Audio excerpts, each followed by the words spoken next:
Do you still love me or not?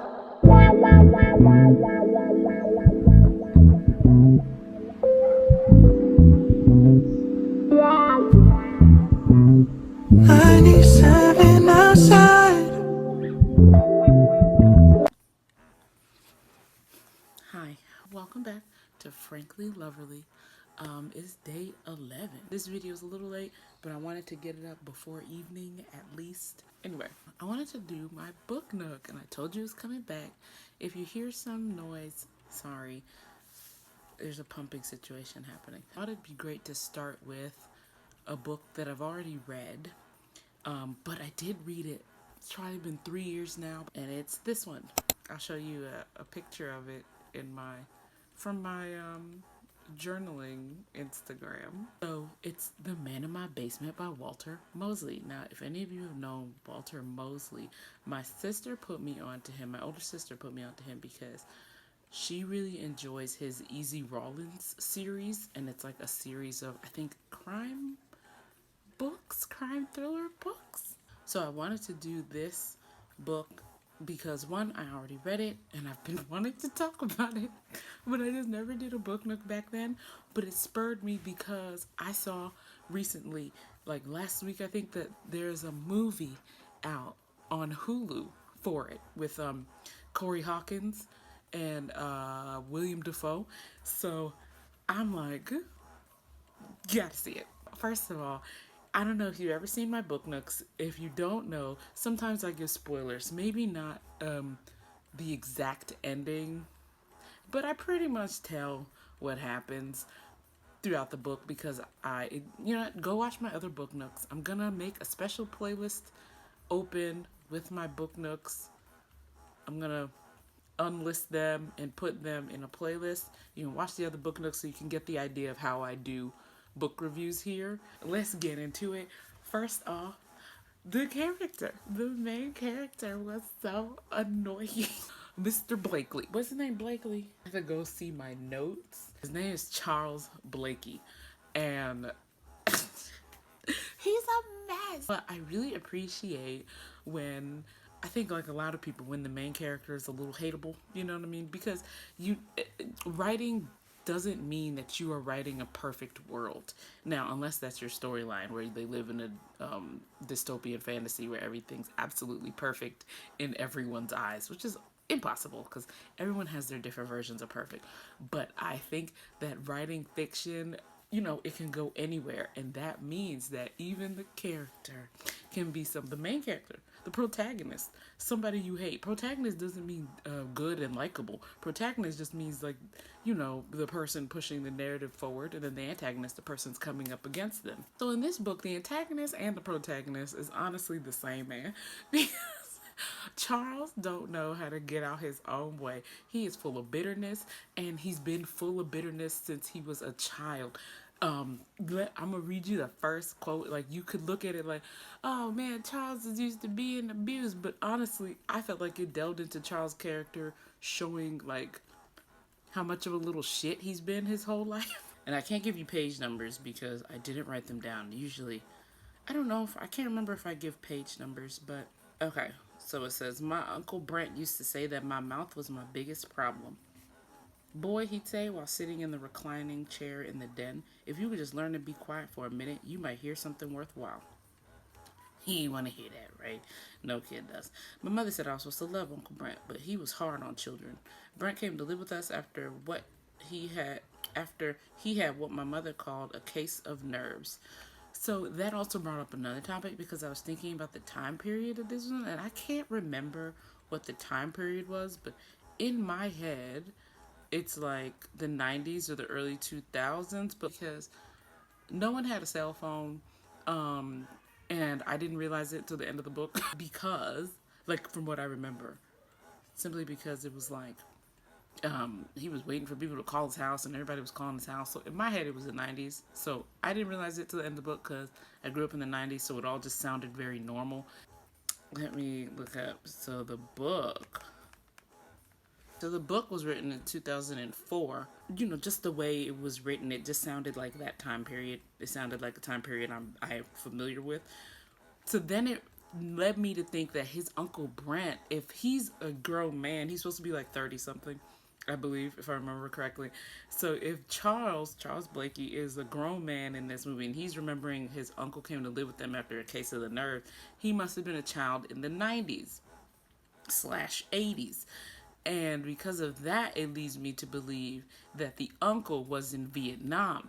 So when he had a case of the nerves, it was just kind of like he had, exactly what he said, a case of the nerves, like some sort of mental breakdown, some sort of trauma stress event, post event, I should say, post trauma stress event. So he came to live with his family. You can say that, oh, his uncle was mean and that's why he hated him. But like, when you read this book, you realize Charles has this anger in his heart for men in general. I mean, his dad died. He wasn't not there. He died when he was really small, it seems like. And so maybe that led to him and his like antagonist ways with men. Like he has to antagonize most of the men in his life. I'm trying to get to the quote about his uncle, and then I'll read you another way he antagonizes men in his life. It is actually before this, but I wanted to get to this because it talks about him as a child. There wasn't much wrong with him that I could see, but after his attack, he came to live in our house. You can't always see mental illness. And then this is, but and like this is just speaking to his character, not to the writing. I feel like the writer really, I don't know if he meant it. Like I always say, I cannot tell you the writer's intentions and meanings. I'm only giving my deciphering my interpretation of what has been written down. And so I feel like it was written so that you could see that this is a boy that grew up but never became a man. He sees the men in his life as competition at all times. And I think at this point, his uncle coming to stay with them is probably competition for attention with his mom, because he, the uncle's probably going to need somebody to care for him. Apparently he can't walk really well and everything like that. He needs somebody to care for him that's taking attention away from Charles, from his, by his mom. He don't like that. The fact that he, is a very stressed individual is stressing him out. He don't like that, right? Brent loved to tell me what was wrong with me. Sometimes people going through something are a little, prickly around the edges. Talk too much. I didn't study enough. I didn't respect authority, and I was way too dark for the genteel colored community of Forest Grove. That was down in South Carolina where Brent was born. Brent himself was a deep brown color with thick lips that were always turned down as if he had a bad taste in mouth. The only hint of he gave of being sick was that it took him a long time to get out of his chair. So there's a little bit of colorism. So he probably, internalized that. So when my mother was out and he'd let loose with one of his insults, I'd say, "Fuck you, old man," and walk slowly away while he struggled to get up and after me. So obviously he had some sort of physical injuries. I really think the uncle was in Vietnam. Just the way, the timing of this all. So yeah. But anyway, he had some physical injuries. Everybody went to war back then. It was a draft, so you couldn't escape it unless you had money. It sounds like, but that's another thing. It also sounds like his family comes from a long legacy of money. A long legacy of money, and he's one of these descendants that cannot get it together. He is really fucking up. Because moving out of the code, this is how these book reviews go, in case you didn't know. He cannot get it together. Moving out of that, as he gets older, his uncle, you realize his uncle was kind of right, and you don't know if it's a self-fulfilling prophecy, as in he heard that, internalized it, and then began to sabotage himself because he's like, I was always told I wasn't shit, so here I am not being shit. Or was it like his uncle was just like, you act crazy. You act crazy, and if you don't get it together now, will you get it together? No. As you see, their family has money. I think they live in Sag Harbor, which is what is, like they said, South Carolina, and I thought Sag Harbor was in New York. The point is, they live in some neighborhood with some money, all right, because they have one of these big ass houses and they have a stand-up basement. That is important later. reverse back into the main character because I'm on his ass. Then he also has these two best friends, Ricky and Clarence. Now I only remembered Clarence's name because they have a whole scene at the very beginning where Clarence they're playing their standard what is it, poker night or gin rummy? I don't know what the fuck they're playing. They're playing some shit. They're betting for pennies and shit, and he's losing or winning. None of that matters. The point is, Charles has the nerve to start antagonizing Clarence. To me, it felt like for no reason. And then you keep reading, and he's like, yeah, it's for no reason. Because Clarence always been doing better than me. He's fat, but he has all this stable lifestyle.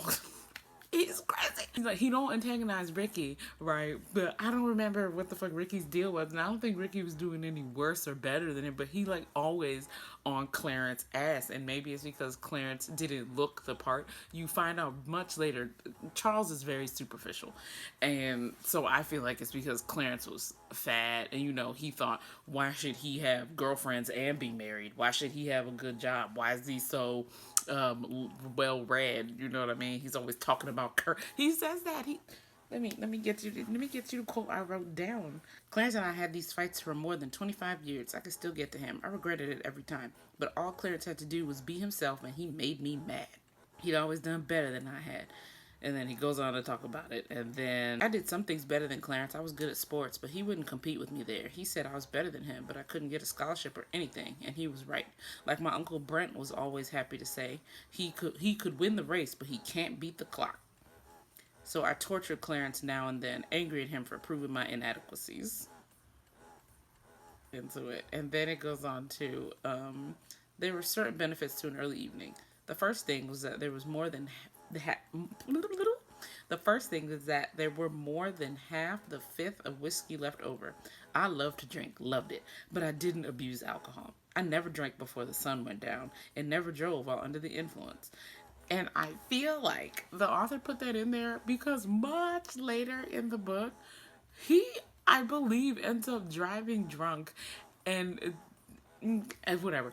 But also, he has multiple instances where he drinks before the sun goes down. Like, I guess he means he don't drink hard alcohol. But if I remember correctly, when he starts to like spiral out of control, he starts drinking. So I'm like, sir, you know, just be real. That was another thing. I think that was the whole reason why, to me, Charles was the antagonist and the protagonist of this book. Because he never get out of his own way because he can't just sit and be real with himself. Like, and I feel like that leads us into why this white man coming up to him was so jarring. Not just because this is a softly segregated, not even softly, it's a pretty much segregated neighborhood. You notice very early that all the black people live in this neighborhood and that's it. And then all the white people live like across town over the bridge and shit. However, like I said before, Charles' family has money. And I think that whole area is like money area. But Charles' family in specific, because it's multiple times where he's approaching black or white people and his family gave them their first business, you know, gave them their first transaction of business, like at the bank, down the construction guy. Like, you know, it was a lot of different things where it was like, okay, Charles' family was really, they had a reputation, like they were up there. Like the only reason why he got the job at the bank because of his family. They kept him as long as they did because of his family, and he ruined it because he was stealing so that he could take out women. Now, mind you, he had a job, so he had money, but he felt like it wasn't enough, so he used to steal from the bank to take out women. He was like, I was gonna put it back.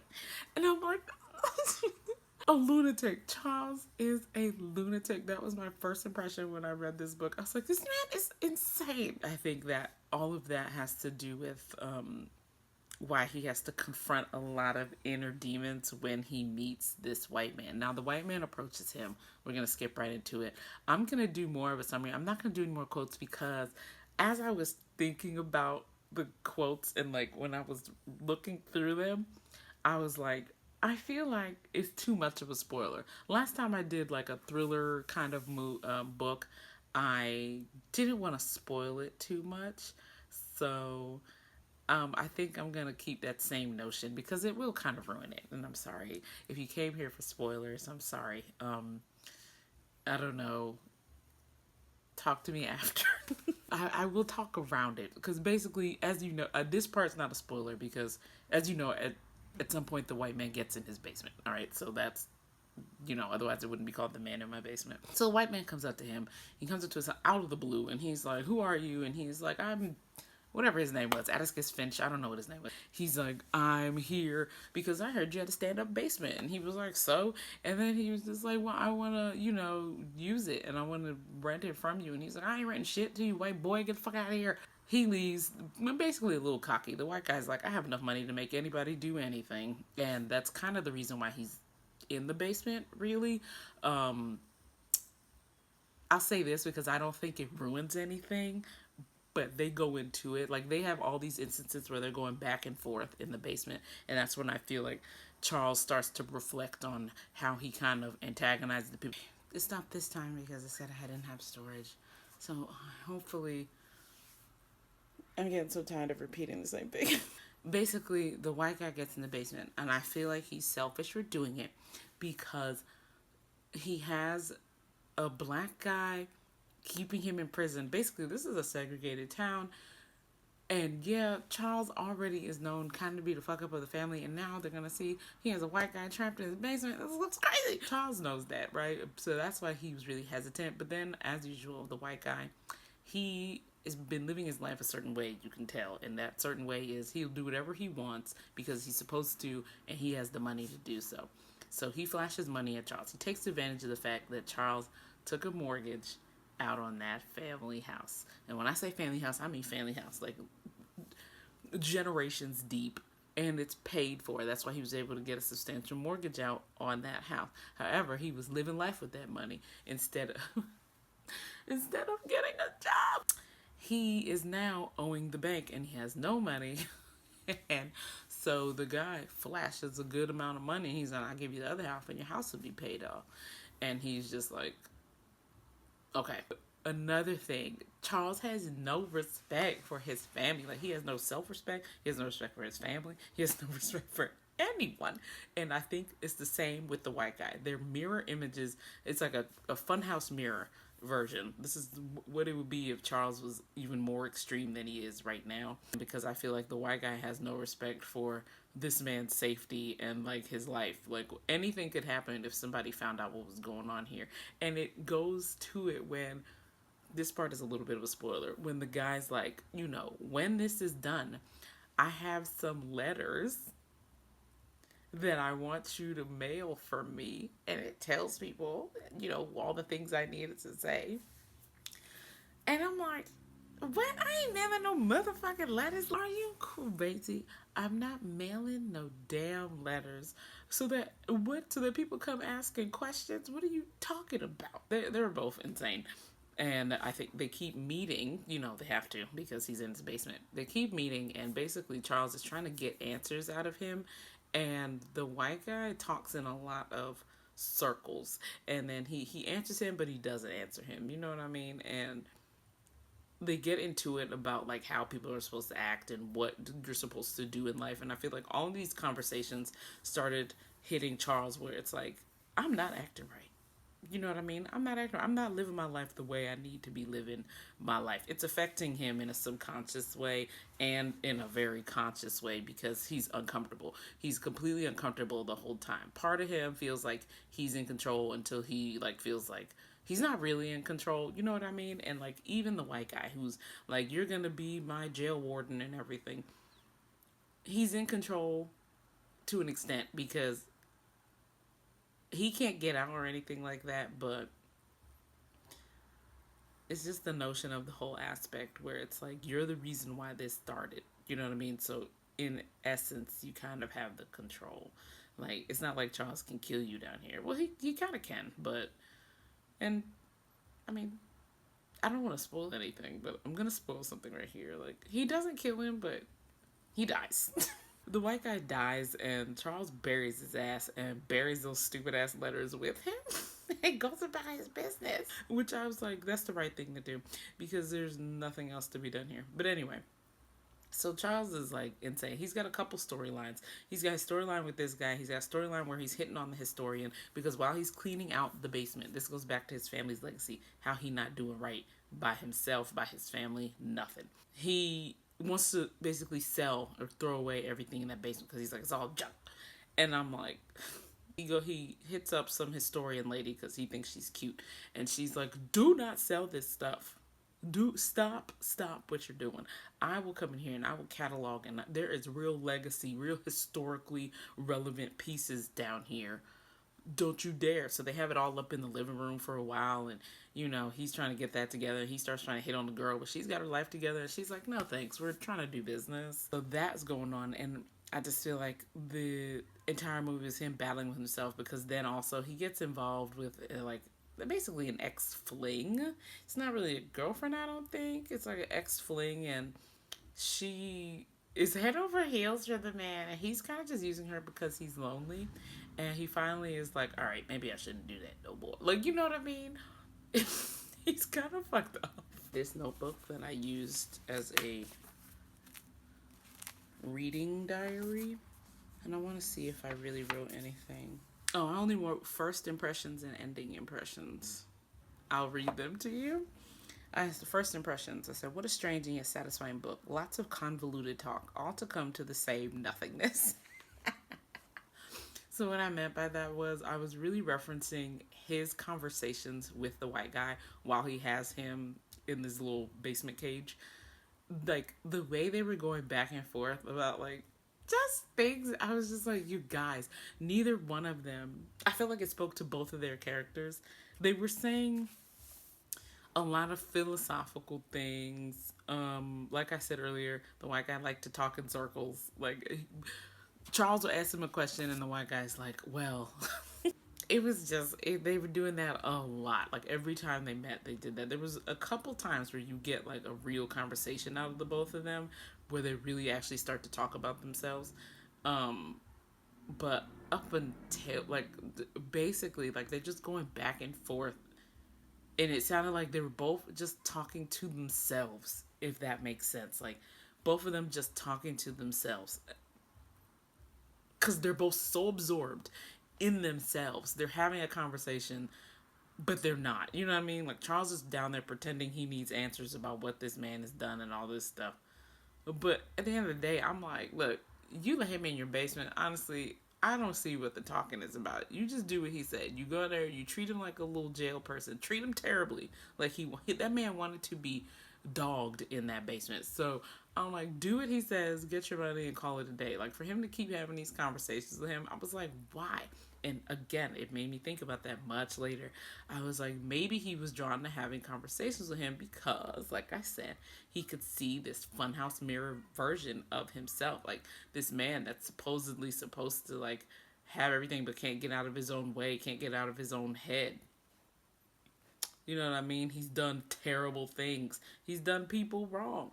Both of them are the same, like, two different degrees of wrong. As you learn, the white guy's degrees are, according to the white guy, absolutely egregious.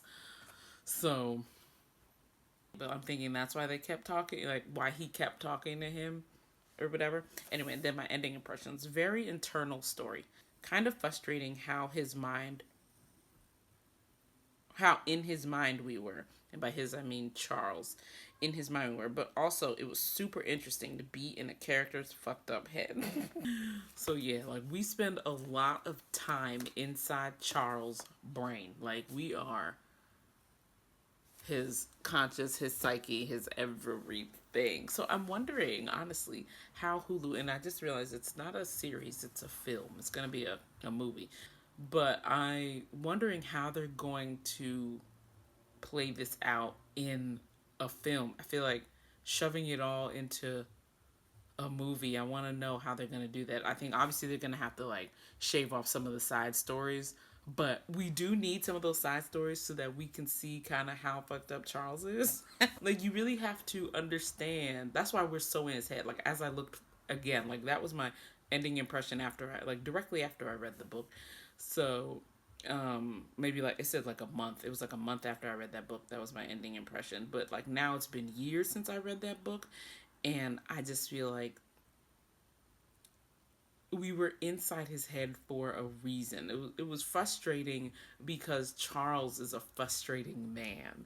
It wasn't frustrating so much like the book, like the writing, fantastic. Walter Mosley, definitely gonna read more things. I can see why my sister's been liking him for like decades at this point. So I'm just like, it was frustrating because of Charles. Charles is frustrating. And there's like a scene where he's basically, I don't know, I want to say like crashing out. He's crashing out in his house, and you start to realize that he does this every night. You see what I'm saying? Like, you start to realize, like, the way Charles views things, we're in his head. We're watching this whole book unfold through Charles' eyes. So you feel all his weird frustrations. You have no direction. You can't, there's no outside narrator that's giving us an objective point of view. But as an adult, while you're reading this book and you reflect on it, you can see Charles, how he's interpreting everything. Like, you're reading all this book through Charles' interpretation.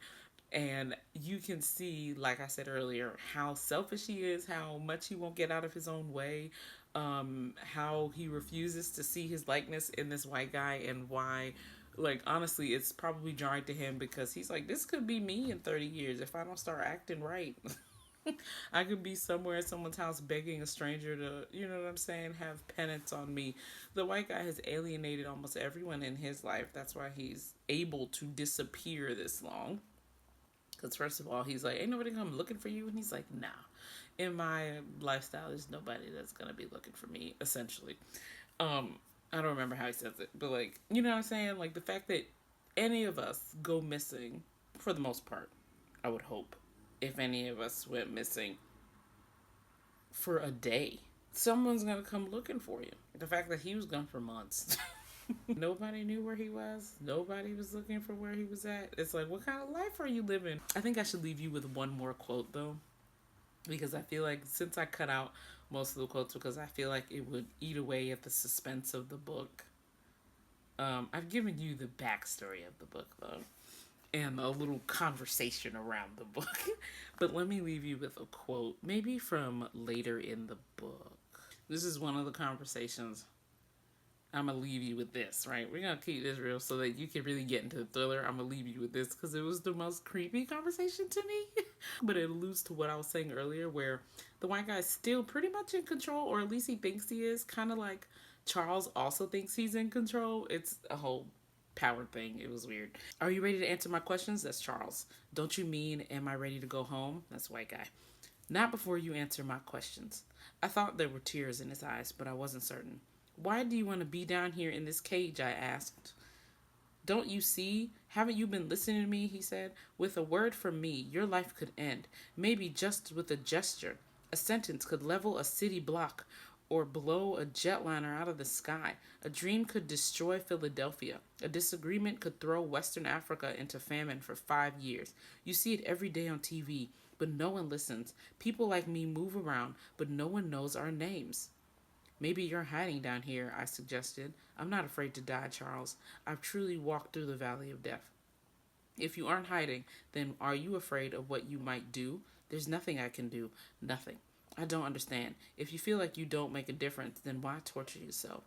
Bennett looked at me with... Oh, that's his name, Bennett. Bennett looked at me with wide, frightened eyes. Don't leave me in the dark again, Charles. Give me a couple of days with some food and light. All you have to do is answer my question, Mr. Bennett. Give me a couple of days. Could that baby ask you that? That's where I'm going to leave it. I'm not going to tell you about the baby. So thanks for watching. Go read that book, and then somebody go watch the movie. I'm going to watch it later tonight. Oh, I got to go. Do you still love me or not?